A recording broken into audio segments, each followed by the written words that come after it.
এয়া মঞ্চত আসন গ্ৰহণ কৰিছে লেখক হিচাপে আজি আমি চিনাকি দিবলৈ ভালপোৱা গোপাল চন্দ্ৰ হাজৰিকাদেৱ। মঞ্চলৈ সবিনয় আমন্ত্ৰণ জনাইছো ডিব্ৰুগড় বিশ্ববিদ্যালয়ৰ সন্মানীয় পঞ্জীয়ক ডক্টৰ পৰমানন্দ সোণোৱাল দেৱক।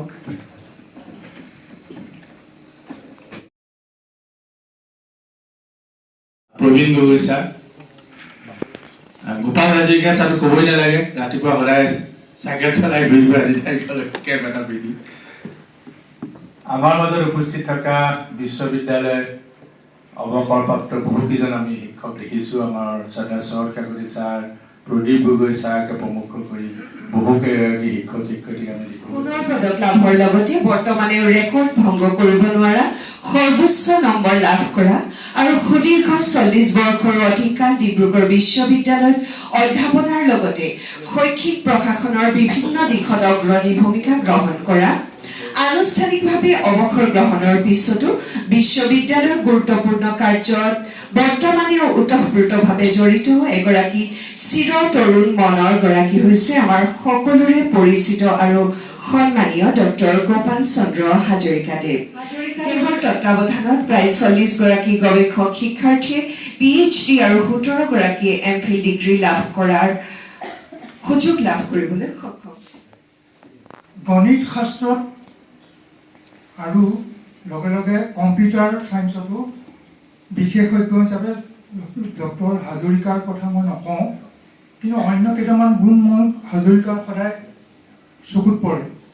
প্ৰথম কথা, তেখেতে সকলোৰে লগত এক সৌহাৰ্দ্যমূলক সম্পৰ্ক ৰাখি থাকে। 2 নম্বৰ, তেখেত বৰ ৰসিক মানুহ, কিয়নো নিজেই বৰ গহীনকৈ থাকি অন্যক হহুৱাব পৰা তেখেতৰ শক্তি আছে, কিয়নো পিছৰ কিতাপবোৰত তেখেতৰ এই চৰিত্ৰটো প্ৰতিফলন হৈছে। মই আচলতে হাজৰিকাৰ বহুত প্ৰবন্ধ মানে পেপাৰত ওলোৱা প্ৰবন্ধ পঢ়িছোঁ, কিন্তু অলপতে তেখেতৰ এখন কিতাপ মই পঢ়ি বৰ আপ্লুত হ'লোঁ। সেইখন হৈছে আবেলি শিমলীয়া ৰহণ, যিখন জ্যেষ্ঠ লোকৰ কাৰণে পুথি হিচাপে কৰিছে। সেইখন পঢ়ি বৰ ভাল লাগে। কিন্তু এতিয়া আজিৰ যিখন কিতাপ পুৰণি ফালি ডিব্ৰুগড় বিশ্ববিদ্যালয়ৰ, এই কিতাপখন আচলতে শৈক্ষিক, প্ৰশাসনিক, সাংস্কৃতিক আদি একাধিক তথ্য সম্বলিত প্ৰতিষ্ঠা দিৱসৰ পৰা বৰ্তমানলৈকে ডিব্ৰুগড় বিশ্ববিদ্যালয়খনৰ ক্ৰমবিকাশৰ এক ঐতিহাসিক দস্তাবেজ। মোৰ এইটো অপিনিয়ন অন দ্য বুক। চিনাকি কৰাই দিছোঁ। উপস্থিত থকা আমাৰ ছাত্ৰ ছাত্ৰীসকল, বিষয়াসকল আৰু কৰ্মচাৰীসকল, যিখন কিতাপ মোক উন্মোচন কৰিবলৈ দিয়া হ'ল, সেই কিতাপখন ইতিমধ্যে হাজৰিকা ছাৰ, গোপাল হাজৰিকা ছাৰে বিভিন্ন মাধ্যমত, অৰ্থাৎ ফেচবুকতে হওক, হোৱাটছআপতেই হওক বা বাতৰিকাকতত হওক, তাৰ কিছুমান প্ৰবন্ধ দিছিল আৰু প্ৰায় সেইবিলাক মোলৈ পঠাইছিল। আৰু সেই ভিতৰত মই এইবিলাকৰ খণ্ড খণ্ডকৈ মই বহু আগতে পঢ়াৰ সুবিধাটো পাইছিলোঁ। আৰু আজি মোক এই কিতাপখন উন্মোচন কৰিবলৈ দিয়াৰ কাৰণে মই যথেষ্ট গৌৰৱান্বিত। মুখ্যমন্ত্ৰী আছিল প্ৰয়াত হিতেশ্বৰ শইকীয়াদেৱ। তেখেতে ভূপেন হাজৰিকাক আৰু লক্ষ্যধৰ চৌধুৰীক এখন সৰু বিমানেৰে শিৱসাগৰলৈ পঠাবলৈ যোজনা কৰিছিল। আৰু সেই অনুক্ৰমে এখন সৰু প্লেনত শিৱসাগৰলৈ গুৱাহাটীৰ পৰা অহাৰ পথত পাইলটজনে ক'লে যে তেখেতৰ পৰিবাৰে ভূপেন হাজৰিকাক আমাৰ ঘৰলৈ নিবলৈ বিচাৰিছিল। কথাষাৰ ভূপেনদাই ক'লে ঠিক আছে, যাম। আৰু লগে লগে আকাশতে এই প্লেনখন ঘূৰাই লৈ তেজপুৰ নমাই দিলেগৈ গৈ। আৰু শিৱসাগৰতো হাহাকাৰ অৱস্থা যে আকাশতে হেৰাল ভূপেন দা, লগতে লক্ষ্যধৰ চৌধুৰীৰ আগৰগৰাকী সভাপতি। আৰু তেওঁ ইতিমধ্যে পাইলটৰ পৰিবাৰৰ অতি সুমিষ্ট ব্যঞ্জন এফালৰ পৰা খাই তাৰপিছত গৈছে, দেৰি হৈছে, আকৌ উভতি আহিছে। গতিকে এনেকুৱা ধৰণৰ কিছুমান কথা, যিখিনি কথা আমি সচৰাচৰ আমি সাধাৰণ মানুহে নাজানো, সেই কথাবোৰ ইয়াত উল্লেখ কৰা হৈছে। ঠিক তেনেকৈ এখন স্কুলত গৈ দেখিলে, তাৰপিছত বোলে ভূপেন হাজৰিকা নাই, কি হ'ল? তাৰপিছত এটা সময়ত গৈ দেখিছে ভূপেন হাজৰিকা সৰু ছোৱালীজনীৰ লগত আহি আছে, স্কুলৰ সৰু ছোৱালীজনী। বোলে ক'লে কি হ'ল? বোলে এই সৰু ছোৱালীজনী ইমান ধুনীয়া, সৰু ছোৱালীজনী নাকটো চোৱাচোন ইমান ধুনীয়া, এই ছোৱালীজনী নাকটোৰ পৰা কাটিব পাৰি নেকি? কি কথা হ'ল? নহয়, ছোৱালীজনীয়ে কৈছে যে ভূপেন হাজৰিকা আহিব, মাক দেউতাকে নেমানে, কৈছে যে বাজি মাৰ, মই আজি আনিমেই বোলে ভূপেন হাজৰিকা, নহ'লে বোলে মোৰ নাক কটা যাব। গতিকে ভূপেন হাজৰিকা নভবাকে কৈ ছোৱালীজনী মাক দেউতাকৰ ঘৰ পালেগৈ আৰু পিছতে হাঁহি হাঁহি উভতি আহিছে। গতিকে এই যে শিশুসুলভ মনোভাৱ ভূপেন হাজৰিকাৰ আছে, এই কথাবিলাক এই গ্ৰন্থখনত পঢ়িলে বহুতখিনি কথা।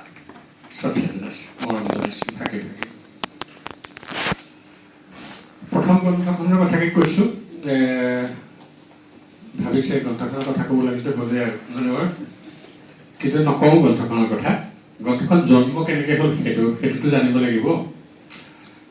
এই 2022 চন কোভিড গৈছে, যাওঁ হৈছে, তেনেকুৱাতে ডিব্ৰুগড় বিশ্ববিদ্যালয়ৰ সেই সময়ৰ স্নাতকোত্তৰ মহলৰ ছাত্ৰকতা সভাৰ সভাপতি সম্পাদকে ফোন কৰিলে, বোলে ছাৰ আপুনি গোপাল হাজৰিকা ছাৰ নেকি? বোলো হয়। বোলে আপোনাৰ লগত অলপ কথা আছে, আমি অমুক অমুক। তাৰপৰা মই ভাবিলোঁ ছাত্ৰ সন্থাৰ স্নাতকোত্তৰ মহলৰ ছাত্ৰ একতা সভাৰ কিবা সমস্যা হৈছে নেকি? বোলো মইতো আজিকালি সেইবোৰ নাই, মই কেতিয়াবা অৱসৰ ল'লোঁ, ছাত্ৰ সন্থাৰ সমস্যা কথা মই একো নাজানো। বোলে নহয় ছাৰ, এনেকৈ হেৰি হৈছে, কথাটো ক'লে আৰু যে আমাৰ আপুনি থাকি যোৱা যিটো ছাত্ৰাবাস, সেই ছাত্ৰাবাসটো 50 বছৰীয়া হৈছে, সোণালী জয়ন্তী পাতিব লাগে, সময় পাৰ হৈ গৈছে। তাৰ কাৰণে মানে আমি একো উপাধি পোৱা নাই। পঞ্জীয়কৰ ওচৰলৈ গ'ল, পঞ্জীয়কে ক'লে বোলে গোপাল হাজৰিকা ছাৰক যোগাযোগ কৰা। ভাইচ চেঞ্চেলৰ ওচৰলৈ গ'ল, ক'লে বোলে গোপাল হাজৰিকা ছাৰৰ ওচৰত যোগাযোগ কৰা। আমাৰ শৈক্ষিক পঞ্জীয়কৰ ওচৰলৈ গ'ল, বোলে গোপাল হাজৰিকা ছাৰকে হেৰি কৰা। আৰু সিহঁতেও জানে এইটো গোপাল হাজৰিকা, হয় নে নহয়?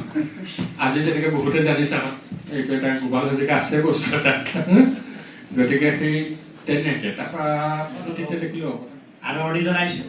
আৰু আমাৰ সাংবাদিক বন্ধুসকল, মই আজি বেছি কথা ক'ম বুলি ভবা নাই কাৰণে মই নিজে ইচ্ছাকৃতভাৱে মই বোলো সভাপতি হৈ থাকিম বুলি কৈছিলোঁ। আৰু ইতিমধ্যে মই বান্ধি দিয়া সময় অনুসৰি কথা কোৱাৰ সময়ো নাই মুখৰ পৰা, আমাৰ ডক্টৰ প্ৰবীণ গগৈ ডাঙৰীয়াৰ পৰা। এই ভাওনাৰ কথা এটা উলিয়াইছে, তাৰ সেই কথাটো মই এটা সংযোজন কৰিছোঁ। এইবাৰ আচলতে মই আজিৰ লেখকৰ যিটো ইচ্ছা আছিলে এইবাৰ ভাওনাটোত, সেইটো আচলতে পূৰণ কৰিব পৰা নগ'ল। তাৰ বাবে আচলতে ময়ো অকণমান দুখী। আজি ৰাজহুৱাভাৱে কৈ দিছোঁ আৰু মানে ছাৰে এইবাৰো ভাওনা কৰিবলৈ খুব মন আছিলে। আৰু ভাওনাত যেতিয়া চৰিত্ৰ নিদিয়ে আমাক, তেতিয়া ছাৰে মই ওলাওঁ ভাওনা। এইবাৰো ছাৰে যথেষ্ট মানে মোক লগ লৈছিলে, কিন্তু মই সেই আশাটো পূৰণ কৰিব নোৱাৰিলোঁ। তাৰ কাৰণে দুখিত। ভৱিষ্যতে কিন্তু আশা ৰাখিলোঁ। সেইটো এটা ছাৰৰ বেলেগ এটা দিশৰ কথা ক'বলৈ গৈ মই আচলতে এইটো পুনৰাবৃত্তি কৰিব বিচাৰিছোঁ। ছাৰৰ এটা দিশ আচলতে ছাৰক মই আচলতে ছাত্ৰ হিচাপে পোৱা, ডিব্ৰুগড় বিশ্ববিদ্যালয়ত মই পৰিসংখ্যা বিজ্ঞানৰ ছাত্ৰ হিচাপে, ছাৰক শিক্ষক হিচাপে। আৰু ছাৰে বিভিন্ন যেতিয়া গণিতৰ কৰ্মশালাবিলাক মানে বিশেষকৈ যিটো গৰমৰ বন্ধৰ সময়ত মৰাণ অঞ্চলত এবাৰ এটা অনুষ্ঠান কৰিছিলে, তাতো ছাৰৰ লগত মই যাওঁ। আৰু ছাৰেও কেতিয়াবা মই যাব লগা অনুষ্ঠানটোতো যদি মই লগ লওঁ, ছাৰ যায়। ছাৰ বুলি মাতোঁ, কিন্তু মই ছাৰ যায়। আৰু গুৰু হিচাপে ছাৰ কিন্তু লগত যায়। সেইজনেই ছাৰ কিন্তু আমাৰ হাজৰিকা ছাৰ, কোনো গভভেম নথকা এজন ব্যক্তি। আৰু সমাজত আচলতে থাকিবলৈ হ'লে মই সদায় দুটা শব্দ কওঁ, যাৰ সামাজিক দায়বদ্ধতা নাই আৰু সামাজিক সম্বন্ধ নাই, সেইজন ব্যক্তি কিন্তু অৱসৰৰ পিছত অৱসৰ গ্ৰহণ কৰে, একেবাৰে অৱসৰ গ্ৰহণ কৰে।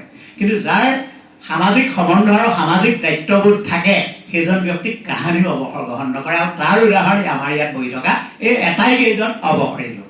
মই সেইসকল অৱসৰী লোকৰ অৱসৰ নাই। তেখেতসকলৰ দেখিলোঁ কৰ্মব্যস্ততা এতিয়া বাঢ়িছে। মই সেইদিনা দেখিলোঁ ফেচবুকতে হাজৰিকা ছাৰ অলপ আগত আছিলে ডিব্ৰুগড় বিশ্ববিদ্যালয়ত, তাৰপিছত দেখিলোঁ অনিৰুদ্ধ, তাৰপাছত দেখিলোঁ আমাৰ নগেন শইকীয়া ছাৰৰ ঘৰ। সেইজন একেজন মানুহ, আমিতো যাবই পৰা নাই সিমানখিনি। গতিকে সেইটোৱে হ'ল সামাজিক সম্বন্ধ থকাৰ কাৰণে আৰু দায়বদ্ধতা, সামাজিক দায়বদ্ধতাটো আগতে পালন কৰাৰ কাৰণে আজি সামাজিক সম্বন্ধটো তেখেতৰ জীয়াই আছে। আৰু সেই সম্বন্ধ সূত্ৰে তেখেতে সকলোতে নিমন্ত্ৰণ পাইছে আৰু উপস্থিত থাকিব পাৰিছে। সেইটোৱে আচল কথা। গতিকে মই মাত্ৰ দুটা বাক্যৰে এই গ্ৰন্থ গোটেই অনুষ্ঠানটোৰ সম্পৰ্কে মই সামৰি দিব খুজিছোঁ, কাৰণ সময়টো ইতিমধ্যে মই কোৱা সময়টোলৈ আহিলে। গ্ৰন্থই হৈছে সভ্যতাৰ ধাৰক আৰু বাহক, ধাৰক আৰু বাহক। আৰু আচলতে বিশ্বত মানুহৰ সৰ্বশ্ৰেষ্ঠ বন্ধুৰূপে যুগে যুগে পৰিগণিত হৈ আহিছে অহা বস্তুটোৱে হ'ল গ্ৰন্থ, যিটোৱে তথ্য আৰু জ্ঞান, তথ্য আৰু জ্ঞান আহৰণৰ এটা সৰ্বোৎকৃষ্ট উৎস।